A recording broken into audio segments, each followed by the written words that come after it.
kenyataannya memang ada fungsi-fungsi yang tidak berjalan dalam pemerintahan, tapi itu sebabnya bisa macam-macam. Jadi Indonesia tuh punya penyakit, tidak bisa dibilang Indonesia tuh sakit, punya penyakit. Indonesia lebih baik dari Malaysia, lebih baik daripada Filipina, tapi mungkin tidak sebaik Thailand, tidak sebaik Vietnam. Kalau di kalangan pemerintah atau kalau presidennya menganggap itu harus dibubarkan, ya itu wewenang beliau dong. Jadi silakan aja dibubarkan. Hai, apa kabar semuanya? Selamat datang kembali di Perspektif Wimar. Kenapa kembali? Karena sejak dulu Wimar itu memang perspektif, perspektif itu Wimar. Jadi agak sulit tidak menghubungkan dua kata atau dua variabel Wimar dan perspektif itu. Nah, karena mungkin Wimar percaya bahwa setiap orang itu punya perspektif atau sudut pandangnya masing-masing, dan dalam perspektif pasti ada sebuah kebenaran atau paling enggak kejujuran. Waduh, asik banget ya. Jadi kali ini Perspektif Wimar kembali hadir setiap minggu untuk mengulas topik-topik hangat di penghujung minggu untuk Anda dengan gaya dan perspektifnya seorang Wimar Witular tentunya. Dan sekarang saya sudah bersama dengan Wimar Witular, Wewe. Halo, We. Halo Mas Didit. Halo, Wewe. Nah, aduh, Perspektif Wimar. Banyak yang nanya, kenapa sih namanya Perspektif Wimar? Kenapa sih Wimar tuh nggak cari kata lain aja yang lebih keren gitu, yang lebih baru gitu? Kenapa perspektif itu menjadi penting buat Wimar sih? Sebelum kita masuk ke topik-topik nih. Mulai udah dikritik ya. Ya kalau namanya udah bagus nggak diganti dong. Indonesia kan tetap Indonesia ya. Memang begitu namanya ya. Kalau Menurut Wewe, iya. Nama gue juga kalau nama gue ganti-ganti kalau udah jelek, we. Tapi perspektif itu kan bagus ya. Apa punya arti yang khusus gitu buat Wimar sendiri. Kenapa perspektif itu menjadi begitu spesial, we? Karena dia memang mewakili sikap saya melihat sesuatu. Saya selalu melihat sesuatu dengan perspektif. Saya lihat 212 dengan perspektif ya. Saya lihat kadrun dengan perspektif. Jadi tidak secara mutlak. Ya. Jadi semua dilihat dalam perspektifnya ya, perspektifnya Wimar tentunya ya. Nah, ya, bagaimana WW melihat perspektif minggu ini, karena minggu ini menurut saya pribadi menjadi hari yang spesial atau minggu yang spesial buat WW, karena di minggu inilah WW mendapatkan banyak kejutan di hari ulang tahun ke-75. Nih, ada cerita-cerita kan nih, We? Perayaan ulang tahun 75 kali ini. Ada banjir khalayak ya. Dulu kan saya suka dibilang penyedot khalayak ya. Rupanya masih gitu. Penyedot khalayak berbagai, sampai Didit aja ada di situ. Jadi saya surprise bahwa orang-orang itu masih ada, masih ingat ya, walaupun pasti hadirnya dikumpul-kumpulin, digebah-gebah, tapi ada lah. Ada orang-orang yang saya sudah lama tidak lihat, atau juga yang lihat tiap hari sih. Pokoknya saya lihat kekayaan pertemanan saya tuh oke punya. Iya. Jadi jangan dikira orang pada kabur, orang pada hilang, ternyata orang masih dengerin, masih cinta sama Wewe ya, dan datang di saat-saat yang spesial buat hidup Wewe. Nah, yang juga masih ada, bukan temen-temennya dan halayaknya WW aja, ternyata meskipun udah dibilang new normal, orang udah beraktivitas, jalanan udah begitu macet, tapi ternyata COVID itu belum hilang. Bahkan Jakarta mencatat rekor kasus baru, ada 404 pasien positif COVID di Jakarta. Ini perspektif pertama, rekor baru nih COVID di Jakarta. Ya, itu adalah gelombang bergelombang, jadi memang tidak pernah mati gitu, tidak pernah dimatikan dalam ininya, dalam penanganannya. Ada aja. Nggak usah Jakarta, Florida aja sekarang lebih lebih kandas daripada negara-negara. Jadi COVID mah kali. COVID itu bukan hanya harus dihilangkan, tapi harus dirawat kehilangannya. Dulu kalau perspektif merawat keragaman, sekarang merawat kehilangan COVID. Jangan sampai muncul lagi. Nah, kalau Jaga. tapi kan sekarang kan konsekuensinya semua udah dibuka, aktivitas publik dibuka. Katanya kita harus embrace dengan virus gitu, harus hidup dengan virus. Gimana, weh? Ini perlu di lockdown lagi atau perlu diperketat lagi atau gimana sih ini kita menghubungkan antara kesehatan dengan ekonomi nih? Kalau kita ingin selamat dari COVID dan kita pusing oleh polisi yang kadang-kadang terasa berubah-ubah, maka kita urus diri kita sendiri aja. Kita bikin profil protokol pribadi kita dan jalankan dengan baik. Nggak usah kita permasalahkan public policy. Itu kerjaan public people. Kalau kerjaan orang biasa yang cerdas, itu jalankan protokol pribadi. Sebelum dijalankan tentu dibuat dulu ya. Protokol pribadi itu jangan jalan-jalan visit atau kemana gitu ya. Di rumah terus kecuali perlu pergi. Kalau polisi pemerintah atau pejabat tidak jelas, di mana-mana itu nggak jelas. Di Brazil nggak jelas, di Amerika nggak jelas. Yang jelas sih di negara seperti Iceland, mau jadi Iceland, 800.000 rakyatnya. Atau di New Zealand, itu orangnya memang sedikit jadi bisa diatur. Dan pintar semua. Di sini sebetulnya ada 2 pandemi berjalan di Indonesia nih. Pandemi COVID dan pandemi kebodohan. Oke. Pandemi kebodohan itu. Pandemi kebodohan ya. Apakah kalau tadi ketidakjelasan itu ya terjadi di mana-mana, termasuk Presiden Jokowi yang sudah mulai agak kesal katanya dengan ketidakjelasan banyak lembaga-lembaga negara yang katanya nggak jelas atau mungkin tidak efisien. Nah, ini demi efisiensi 18 lembaga negara siap dibubarkan oleh Jokowi. Wah, nih gimana komentarnya? Kan juga bekas pejabat negara nih. Melihat ada 18 negara yang katanya siap dibubarkan oleh presiden, katanya kurang efisien. Saya bukan pejabat negara ecek-ecek. Saya tuh juru bicara Gus Dur. Ya nggak ecek-ecek lah, itu mah bagus banget.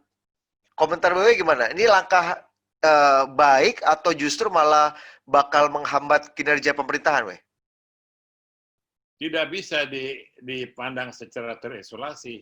Harus dianalisa dulu konteksnya. Makanya yang saya bilang, kalau polisi publik dianalisa oleh orang publik. Mungkin Philips Vermonte bisa menganalisa, atau Yunarto Wijaya, atau Budi Adiputro. Kalau aku mah menjalankan, saya punya perspektif pribadi. Tapi selama ini melihat nih sebagai tokoh publik, orang juga pernah di pemerintahan, melihat bahwa sebenarnya lembaga negara yang ada ini efektif atau memang cenderung agak kebanyakan atau agak boros nggak sih, atau agak gemuk gitu birokrasi kita? Seperti dokter ditanya sama orang lewat, ini orang sakit gula enggak? Mana dia tahu harus diambil darah, harus diperiksa. Kita nggak tahu. Kenyataannya memang ada fungsi-fungsi yang tidak berjalan dengan pemerintahan, tapi itu sebabnya bisa macam-macam. Saudara saya sakit di rumah sakit, COVID bukan, jantung bukan, nggak tahu sakit apa, pokoknya sakit ya. Jadi Indonesia tuh punya penyakit, tidak bisa dibilang Indonesia tuh sakit, punya penyakit. Indonesia lebih baik dari Malaysia, lebih baik daripada Filipina, tapi mungkin tidak sebaik Thailand, tidak sebaik Vietnam. Nah, kalau di kalangan pemerintah atau kalau presidennya menganggap itu harus dibubarkan, ya itu wewenang beliau dong. Jadi silakan aja dibubarkan. Oke. Banyak yang bilang juga nih di media, ada yang khawatir juga. Terus gimana dengan nasib karyawan? Ini kan lagi zaman yang agak susah. Justru malah ketika presiden menganjurkan untuk penyerapan anggaran, untuk masyarakat APBN di drive untuk putaran roda ekonomi, ini ada rencana pembubaran lembaga negara. Gimana? Waktu Gus Dur mau membubarkan Kementerian Penerangan, Departemen Penerangan, banyak orang yang mengeluh, gimana tuh pegawainya? atau departemen sosial gimana pegawainya, atau mau melebur tentara ke dalam pemerintahan sipil, gimana tuh serdadunya. Ya ada jalannya dong, bisa ketemu jalannya. Yang terlalu panjang untuk saya ceritakan di sini. Kalau mau saya ceritakan, perkenalkan saya dengan presiden, saya bisa kasih resepnya. Oke, Pak Presiden, kalau denger nih, WW punya resepnya untuk Anda mungkin dengan share pengalaman waktu zaman Presiden Gus Dur ya, ya. Itu menarik juga bener, karena 2 departemen besar ya, dibubarkan oleh Gus Dur. Kata Gus Dur gini, ketika ditanya, kenapa apa namanya dibubarkan Departemen Sosial? Loh, karena banyak korupsinya. Loh, kan kalau korupsi, kalau misalnya ada tikus di rumah, kenapa nggak membunuh, kita cari saja, kita bunuh saja, kita basmi saja tikusnya, jangan bakar rumahnya. Katanya karena tikusnya sudah menguasai rumah. Waduh, itu makanya kemudian akhirnya dibubarkan Departemen Sosial dan Departemen Penerangan pada zaman itu. Oke, yang harus juga dikhawatirkan kalau tadi apakah perlu dikhawatirkan atau tidak, ini yang juga menjadi pembahasan selama beberapa hari terakhir dan juga jadi salah satu topik of the week lah ya. Ketika kita menengok negara tetangga kita, Singapura yang resesi setelah ekonominya minus 41,2%. Nah, ini tanda-tanda apa yang bisa kita baca dari Singapura, Dewe? Pertama, kita harus mengerti apa itu resesi. Kedua, kita harus mengerti apa itu Singapura. Terus baru mikir. Jadi sekarang saya berpikir.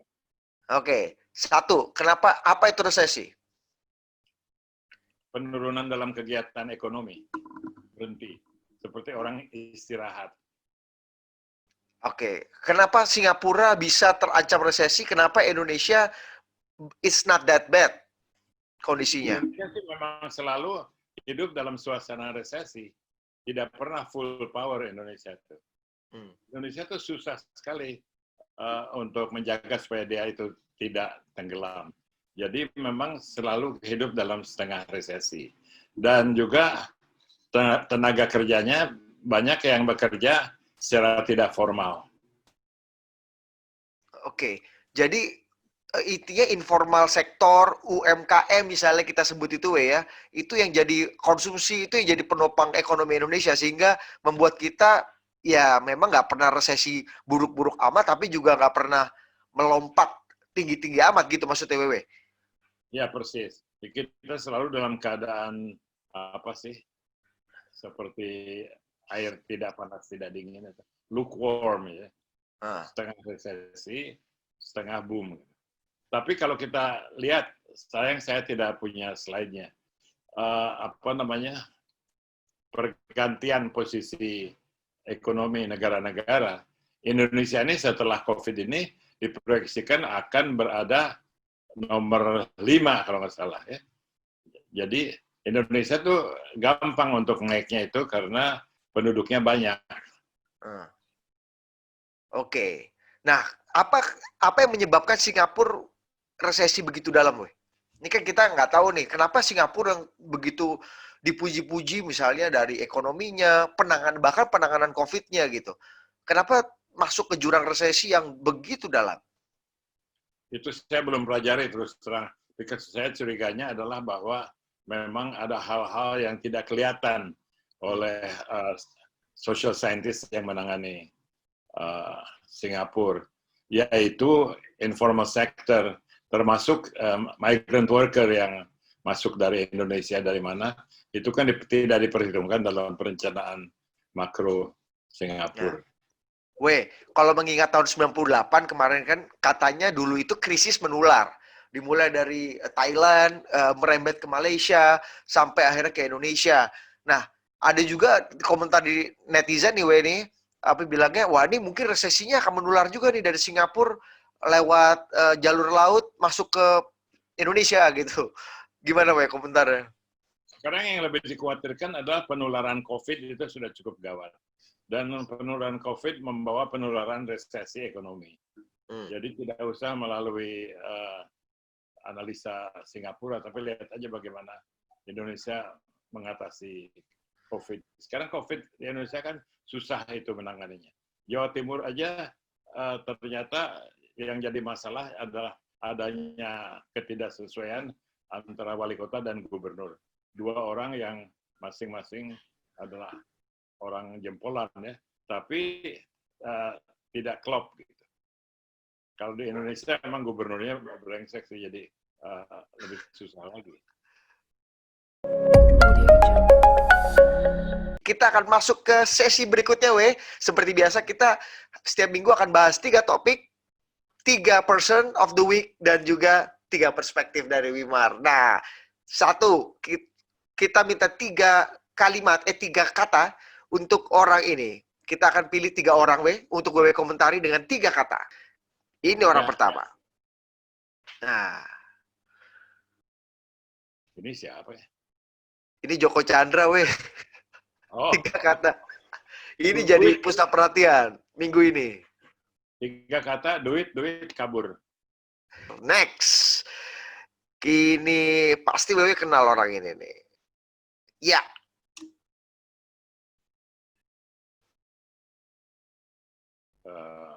Ini Bolsonaro. Bolsonaro.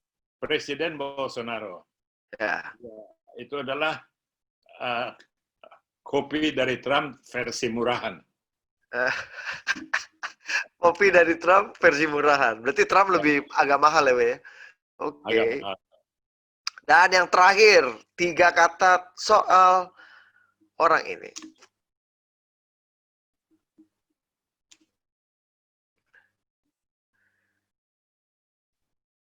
Idola saya ini. Idola saya, idola Wewe. Yang... 3 kata. Oh, yang filmnya masih ditahan oleh produser.